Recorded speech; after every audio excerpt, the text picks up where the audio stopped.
Hello 11th class, good morning बच्चों। मैं John ma'am बोल रही हूँ, आपकी ज्योग्राफी की मैम। तो एक बार फिर से मैं आप सभी बच्चों का ऑनलाइन ज्योग्राफी की क्लास में स्वागत करती हूँ। तो बच्चों, पिछले दिनों हम लोगों ने ज्योग्राफी की सेकेंड बुक शुरू की है ना, भारत का भौतिक पर्यावरण। ये आपकी सेकेंड बुक है ना, इसका नाम क्या है? भारत का भौतिक पर्यावरण। और इसका हमने पहला जो अध्याय था यानी चैप्टर 1 जो था उसका मैंने आपको वीडियो भेजा था और आपने वो वीडियो देखा भी है और क्वेश्चन भी मैंने दिया था। तो आज हम इस सेकेंड बुक का जो सेकेंड चैप्टर है यानी अध्याय जो 2 है वो हम लोग शुरू करेंगे। तो अध्याय 2 क्या है बच्चों? आपका अध्याय 2 है संरचना तथा भू आकृति विज्ञान। तो काफ़ी लेंदी लेसन है बच्चों, तो इसलिए आज हम लोग इसका भाग 1 पढ़ेंगे, ठीक है। तो भाग 1 पढ़ने से पहले हम लोग जो इसका पिछले दिनों जो इसका फर्स्ट लेसन पढ़ा था, फर्स्ट चैप्टर पढ़ा था भारत की स्थिति, उसको थोड़ा सा रिवाइज कर लेते हैं, तब हम लोग आगे बढ़ते हैं। तो भारत की स्थिति में हम लोगों ने जो वीडियो मैंने भेजा था उसमें देखा था कि भारत का जो अक्षांशीय विस्तार है वो कितना है, भारत का देशांतर कितना है। तो भारत का जो अक्षांशीय विस्तार है बच्चों वो 8 डिग्री उत्तर से लेकर है ना 37 डिग्री 6 मिनट उत्तर है, ठीक है। 8 डिग्री से लेकर 37 डिग्री 6 मिनट। देशांतर हम लोगों ने देखा है कि भारत का जो देशांतरीय विस्तार है ना, ये जो काली लंबी लाइन है, तो जो देशांतर है इसका वो 68 डिग्री 7 मिनट पूर्वी देशांतर से लेकर, और जो ये ब्लैक लाइन है ये है 97 डिग्री 25 मिनट पूर्वी देशांतर। यानी सबसे भारत की जो पूर्व की देशांतर है वो है 97 डिग्री 25 मिनट, और जो सबसे पश्चिम की देशांतर है वो है 68 डिग्री 7 मिनट, ठीक है। इसके अलावा हम लोगों ने देखा था कि भारत का समय जिस देशांतर से निर्धारित होता है वो देशांतर कौन सी है। तो भारत का जो समय निर्धारित होता है उस देशांतर को हम 82.5 डिग्री देशांतर के नाम से जानते हैं, यानी 82 डिग्री 30 मिनट पूर्वी देशांतर, है ना। ये जो मैंने आपको पेंसिल से काली लाइन खींची है ये है वो देशांतर जो कितने डिग्री की है? 82.5 डिग्री 30 मिनट पूर्वी देशांतर। इसी से भारत का समय क्या होता है बच्चों? निर्धारित होता है। यानी 82.5 डिग्री जो हमारी पूर्वी देशांतर है, इसके और जो ग्रीनविच लाइन है जिससे पूरी दुनिया का समय निर्धारित होता है, उसमें और इस देशांतर में 5.5 घंटे का अंतर है, ठीक है। तो अब चलते हैं आगे बच्चों। जो हमारे भारत की जो ये देखा था कि क्षेत्रफल कितना है, तो भारत का कुल क्षेत्रफल कितना है? 32.8 लाख वर्ग किलोमीटर, है ना। 32.8 लाख वर्ग किलोमीटर ये भारत का क्षेत्रफल है। यानी क्षेत्रफल की दृष्टि से भारत दुनिया का 7वां सबसे बड़ा देश है, ठीक है। अब चलते हैं भारत की जो समुद्री सीमा है यानी अरब सागर और बंगाल की खाड़ी से लगी जो सीमा है, जिसको हम समुद्री सीमा तट रेखा भी कहते हैं, इस समुद्री सीमा की कुल लंबाई कितनी है? तो इसकी कुल लंबाई है 7516.6 किलोमीटर। अगर हम इसको राउंड उसमें बदल दें तो 7517 किलोमीटर। और जो भारत की ये स्थल सीमा है, पाकिस्तान, है ना, तिब्बत, नेपाल, चीन, भूटान और बर्मा और बांग्लादेश से जो लगी सीमा है, इस सीमा की कुल लंबाई है 15,200 किलोमीटर, ठीक है। भारत के कई सारे पड़ोसी देश हैं, जैसे पश्चिम में है आपका पाकिस्तान, और इधर आगे हम जाएं तो अफ़गानिस्तान है, उत्तर में चीन है, तिब्बत है, नेपाल है, भूटान है, ठीक है। पूरब में म्यांमार यानी बर्मा और बांग्लादेश हैं, और दक्षिण में 2 द्वीपीय देश हैं भारत के पड़ोसी देश। ये 2 द्वीपीय देश कौन से हैं? एक है श्रीलंका और दूसरा है मालदीव। ये दोनों हिंद महासागर में स्थित हैं। अब प्रश्न उठता है कि भारत की जो समुद्री सीमा है उसका अंतिम बिंदु कौन सा है? तो जो भारत की समुद्री सीमा का अंतिम बिंदु है, जिसको हम दक्षिणतम बिंदु भी बोलते हैं, वो है इंदिरा पॉइंट, ठीक। और भारत की जो सबसे उत्तरी सीमा का अंतिम बिंदु है वो है, जो हमने रेड कलर से डॉट लगाए, ये है इंदिरा कॉल। तो सबसे उत्तरी सीमा का अंतिम बिंदु इंदिरा कॉल, और सबसे दक्षिणी सीमा का अंतिम बिंदु इंदिरा पॉइंट है। यानी इसके बाद भारत की सीमा सब खत्म हो जाती है। फिर आपका इंडोनेशिया द्वीप समूह जो है उसकी सीमा शुरू हो जाती है। तो ये हम लोगों ने पढ़ा था बच्चों, है ना। एक चीज़ और हम लोगों ने देखी थी कि जो भारत का ये गुजरात और जो हमारा ये है ना जो हमारा पूर्वी पूर्वोत्तर राज्य यानी अरुणाचल प्रदेश, तो इन यहाँ से यहाँ तक जो देशांतरीय अंतर है वो लगभग कितने डिग्री का है बच्चों? वो है आपका अगर आप 98 में से 68 माइनस कर दें तो वो आ जाता है 30 डिग्री, है ना। 30 डिग्री देशांतर का अंतर है। एक देशांतर पर 4 मिनट का अंतर होता है, तो 30 डिग्री पर अगर हम 4 से मल्टीप्लाई करें तो 120 घंटा यानी 120 मिनट यानी 2 घंटे का अंतर।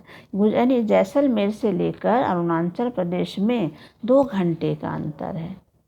लेकिन अगर ये अंतर हम देखते हैं तो हमें अपनी समय घड़ी को एडजस्ट करना पड़ता ना। भारत में ही एक जगह से दूसरी जगह जाने में समय बदल जाता, लेकिन इसी समस्या को दूर करने के लिए ये 82.5 डिग्री देशांतर मानी गई है। इस देशांतर पर जो समय होता है वो पूरे भारत में माना जाता है ना। चलिए बच्चों, अब हम लोग आते हैं अपने टॉपिक पे। तो हमारा टॉपिक आज का क्या है बच्चों?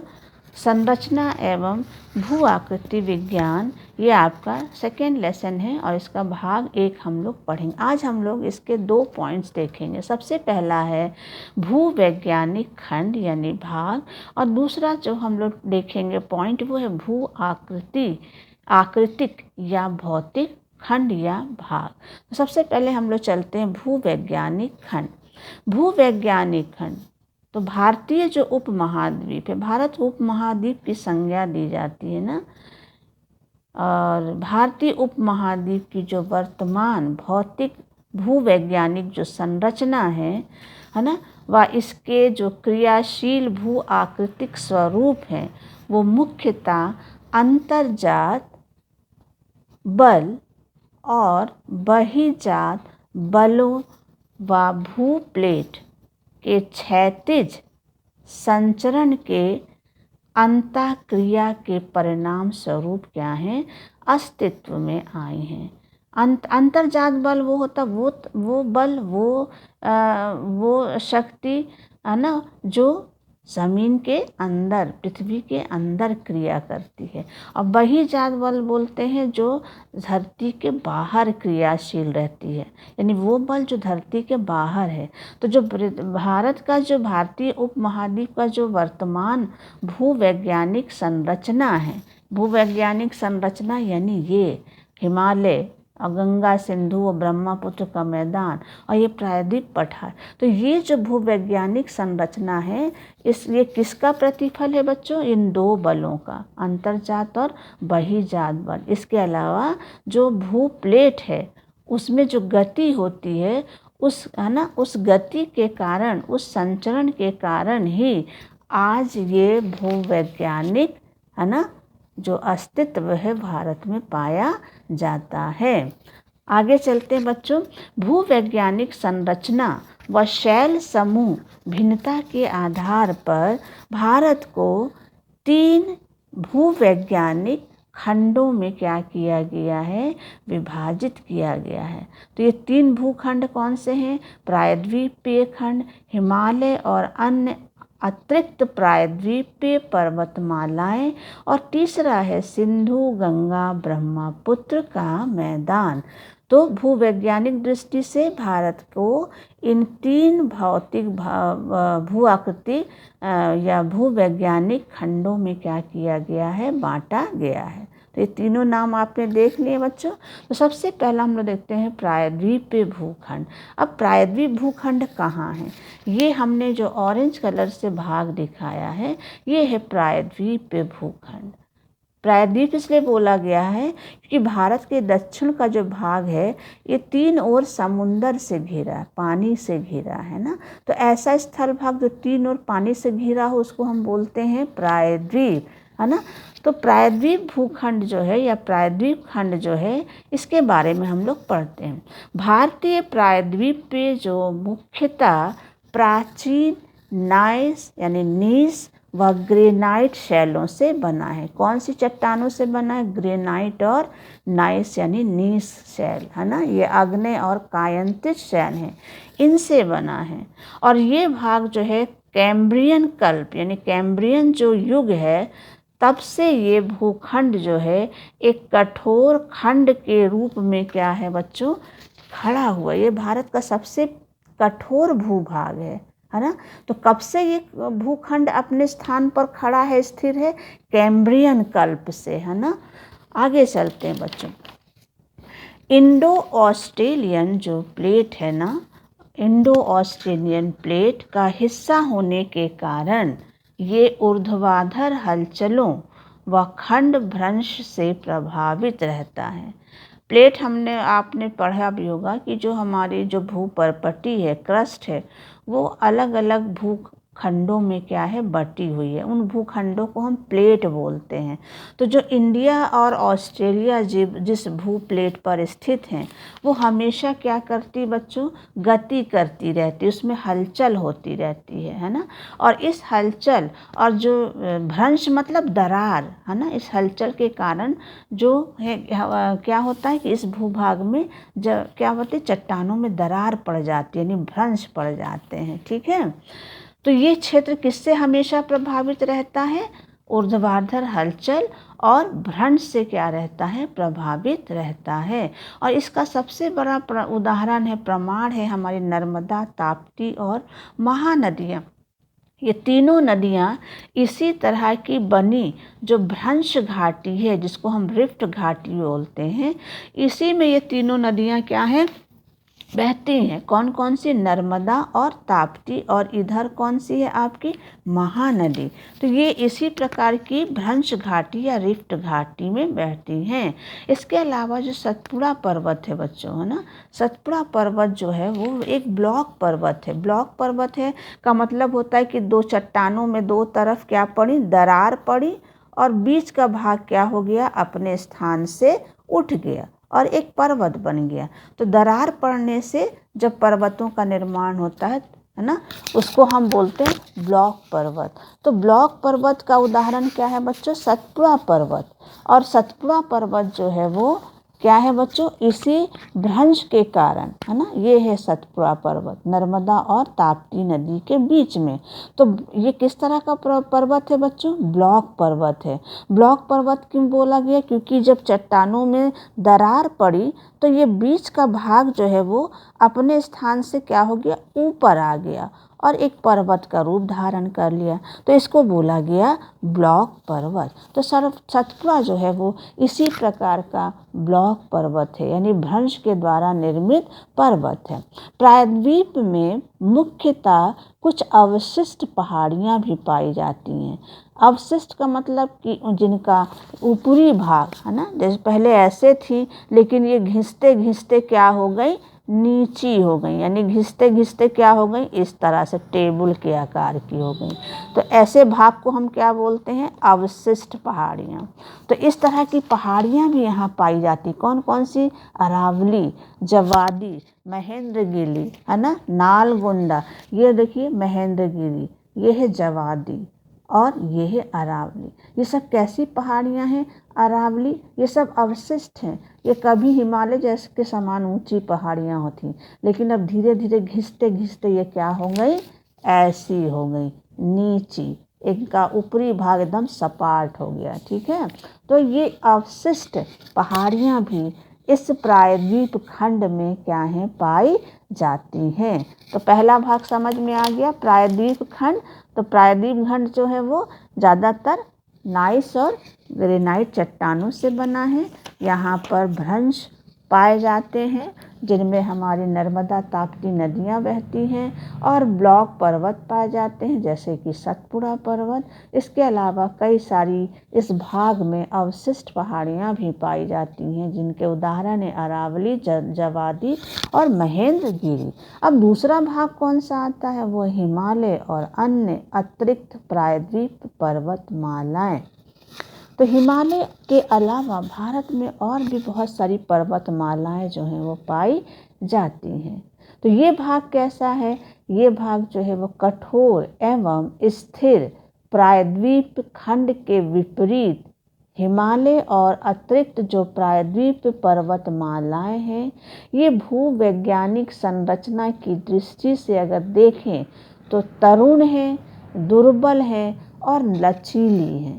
यानी जो प्रायद्वीप खंड था ये तो बहुत कठोर भाग है ना, कठोर भाग है। लेकिन जो हिमालय है और इसके अलावा और बहुत सारी जो पहाड़ियाँ हैं, वो कैसी पहाड़ियाँ हैं बच्चों? तरुण। तरुण का मतलब नवीन, युवा पहाड़ियाँ हैं। दुर्बल हैं, कमज़ोर हैं। और लचीली कैसी हैं? लचीली हैं। लचीली का मतलब जानते हो ना कि किसी भी दिशा में वो क्या हो जाती हैं?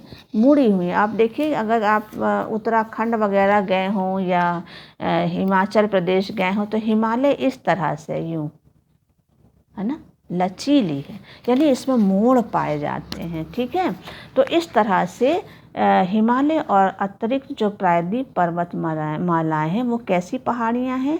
कैसे पर्वत है? तरुण। तरुण मतलब युवा, नया, नवीन पर्वत।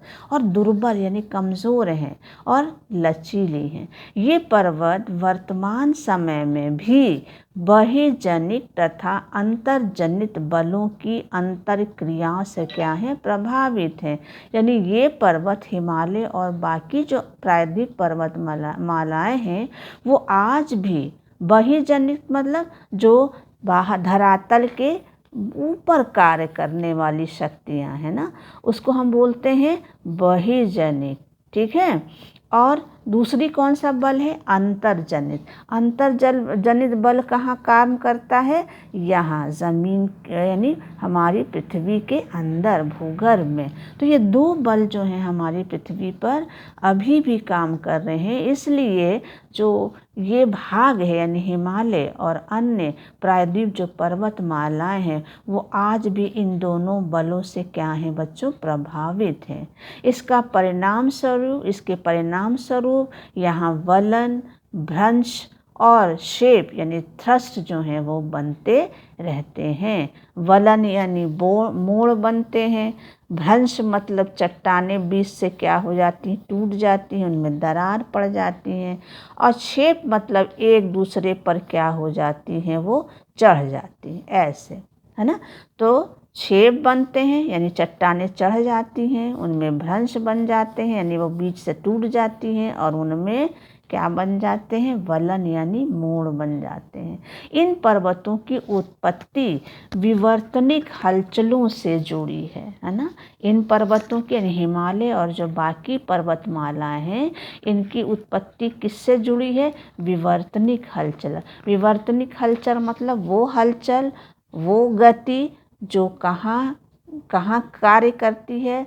ज़मीन के अंदर, पृथ्वी के नीचे, है ना, भूगर्भ में कार्य करती है। तो ये सारी जो पर्वत हैं, ये विवर्तनिक हलचलों से क्या हैं? जुड़ी हुई हैं। तो ये हो गया बच्चों भूवैज्ञानिक संरचना के आधार पर भारत का तीसरा, है ना, भाग यानी खंड, सॉरी दूसरा भाग यानी खंड। अब चलते तीसरा खंड क्या है, सिंधु गंगा और ब्रह्मपुत्र का मैदान। तीसरा भाग कौन सा, सिंधु गंगा और ब्रह्मपुत्र का मैदान। तो भारत का तृतीय भूवैज्ञानिक खंड को क्या है बच्चों, सिंधु गंगा ब्रह्मपुत्र का मैदान है कि नहीं। पहला हम लोगों ने प्रायद्वीप खंड पढ़ा, दूसरा है हिमालय और अतिरिक्त प्रायद्वीप पर्वतमालाएं, और तीसरा खंड क्या है, सिंधु गंगा ब्रह्मपुत्र का मैदान। तो भूवैज्ञानिक खंड कौन सा है, ये तीसरा खंड है, तीसरा भाग है, जिसको हम इस नाम से जानते हैं। मूलतः ये एक भू अभिनति क्या है बच्चों, गर्त है ना। क्या है बच्चों, भू अभिनति। जब चट्टानों में मोड़ बनते हैं बच्चों, इस तरह से चट्टानें मोड़ बन जाती, हिमालय ऐसे ही बना है, चट्टानें जब मुड़ी तो हिमालय बन गया। इस भाग को जो उठा वो है, इसको बोलते हैं अपनति। क्या बोलते हैं, अपनति। और जो ये गड्ढा है इसको बोलते हैं अभिनति, है ना। क्या बोलते हैं, अभिनति। तो ये जो गड्ढा है यानी गर्त है, इसी को बोलते हैं अभिनति, है ना। तो ये मूलतः क्या है बच्चों, सिंधु गंगा ब्रह्मपुत्र का मैदान क्या है, ये मूलतः एक भू अभिनति गर्त है, जिसका निर्माण मुख्य रूप से हिमालय पर्वतमाला के निर्माण के साथ, यानी जब हिमालय बना तो इस गर्त का भी क्या हुआ, निर्माण हुआ। और जब से ये गर्त बना है तब से हिमालय यानी हिमालय पर्वत और इस प्रायद्वीप भाग से जो नदियां हैं वो इसमें गिरती हैं, और अपने साथ जो अवसाद है, जो मलबा है, वो इस गर्त में क्या करने लगी, है ना, जमा करने लगी। प्रायद्वीप खंड से और इधर हिमालय से, है ना, नदियां आकर इसमें क्या करने लगी, अपने साथ बहाकर लाया हुआ मलबा यानी अवसाद जमा करने लगे, और धीरे धीरे ये गर्त क्या हो गया, मलबे से पट गया, है ना। यानी इन नदियों ने अपने साथ जो बहाकर अवसाद लाए, मलबा लाए, वो इस गर्त को, इस गड्ढे को निरंतर पाटती रहीं, और पटते पटते ये गड्ढा क्या हो गया, मैदान बन गया। और इसी मैदान को हम गंगा, सिंधु और ब्रह्मपुत्र का क्या बोलते हैं बच्चों, मैदान बोलते। क्या बोलते हैं, गंगा, सिंधु गंगा और ब्रह्मपुत्र का मैदान कहते हैं। ये पूरा मैदान जो है बच्चों जलोढ़ मिट्टी से बना है ना, जलोढ़ मिट्टी से बना है। इसकी गहराई कितनी है, 1000 से लेकर 2000 मीटर, यानी मिट्टी की गहराई कितनी है, 1000 से लेकर 2000 मीटर। कितनी मोटी परत है ना जलोढ़ की। तो ये हो गया बच्चों भारत का भूवैज्ञानिक खंड। तो भूवैज्ञानिक दृष्टि से कितने भाग में बांट दिए गए, 1, 2, 3 भागों में, ठीक है।